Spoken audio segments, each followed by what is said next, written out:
as your chest is bigger than your gut, then you're still in good shape.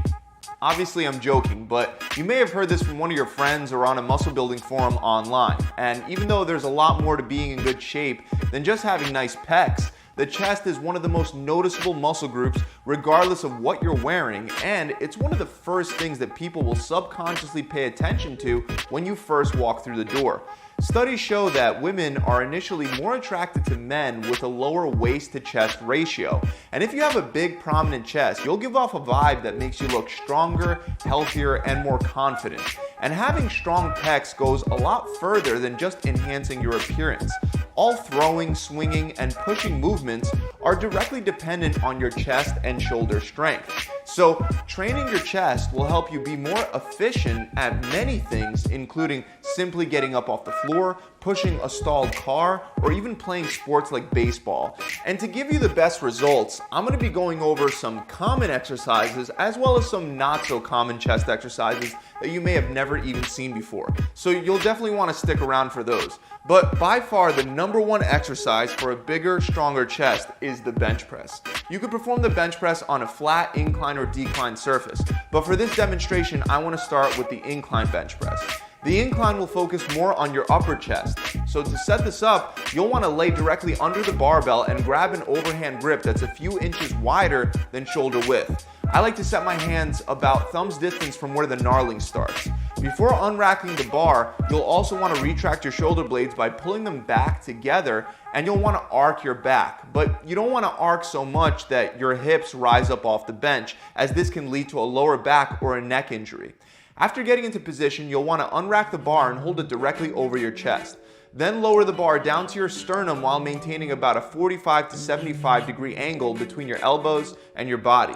After bringing the barbell down to your chest, drive through your legs and press back up to the starting position. Then repeat for reps.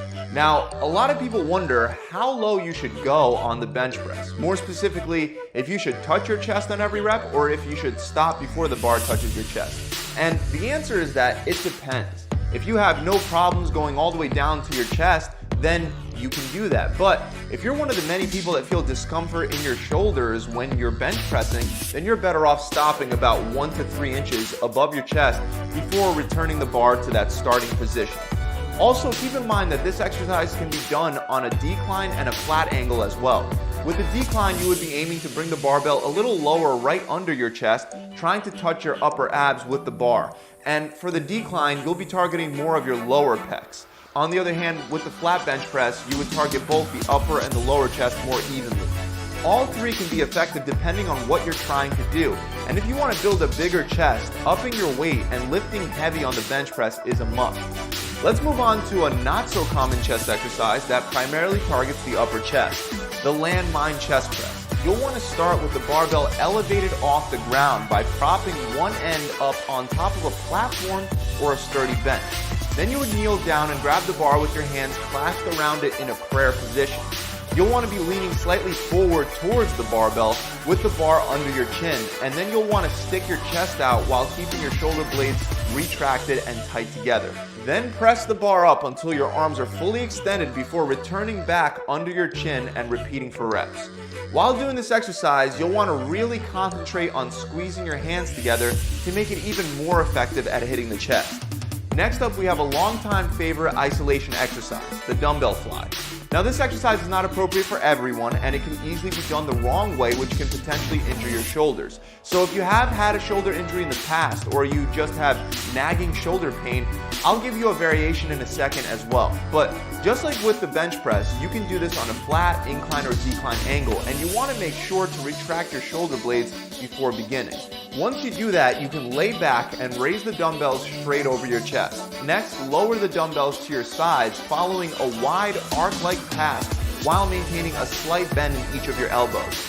Do not do this exercise with your elbows locked out, as this will put extra strain on the biceps and take tension off your chest.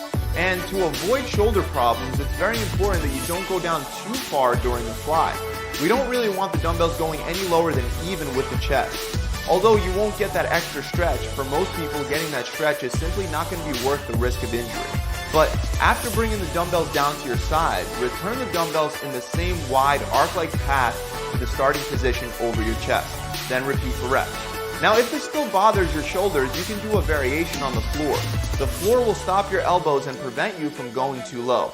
And even if you have healthy shoulders, this is a great variation to mix into your chest workouts because you'll be able to use a heavier weight since you'll be going through a shorter range of motion. Now up next, we have a staple compound chest exercise that can rival even the bench press in terms of effectiveness, the dumbbell press. While bench pressing with a barbell will give you the advantage of being able to lift a much heavier load since you'll have both hands on one bar, using dumbbells has its own unique advantages.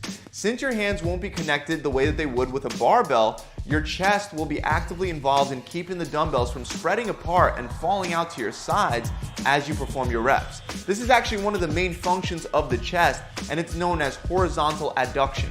The other advantage is that you'll be working each side independently, allowing you to even out any kind of strength imbalances you may have developed on the bench press in which one side might have started getting stronger than the other.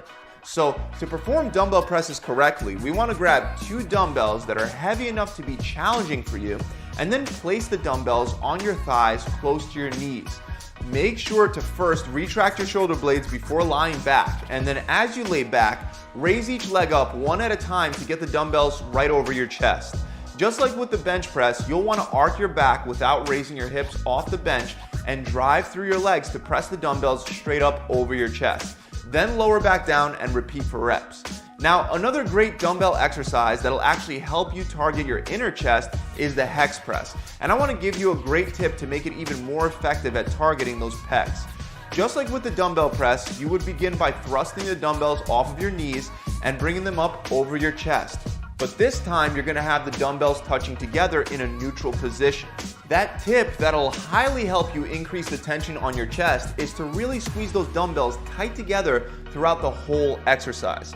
Once you have them tight against each other, you want to press the dumbbells straight up, and I like to stop right before locking out my elbows to really keep all that tension on the chest. From there, you'll lower back down until your hands meet your upper abs. Then press back up while squeezing those dumbbells tight together and repeat for reps. Now, something that we haven't touched on yet is the cable cross, and there are many effective variations you can do for your chest, starting with cable flies. Just like with incline and decline bench, you could set the cables lower than your shoulders and aim to bring your hands up higher to target more of your upper chest, and you can set them above your shoulders to target more of the lower chest. But either way, you'll want to begin by grabbing both cables and taking a step forward. Then, while maintaining a slight bend in the elbows, bring the cables together in an arc-like motion. Just like with the dumbbell flies, you want to imagine that you're hugging a really wide tree as you bring your hands together. Then open up your arms and bring the cables back and stop when your hands are about even with your chest before repeating for more reps. You can also do a crossover with each rep to get that extra squeeze at the end of your reps. And one of my favorite variations on the cable is done on the floor using one side at a time. Here you would lower the cable to the bottom, lay down on your back, and essentially perform a fly on one side, but the difference is at the end of each rep, you'll really want to reach across your chest rather than just stopping over the midline of your chest.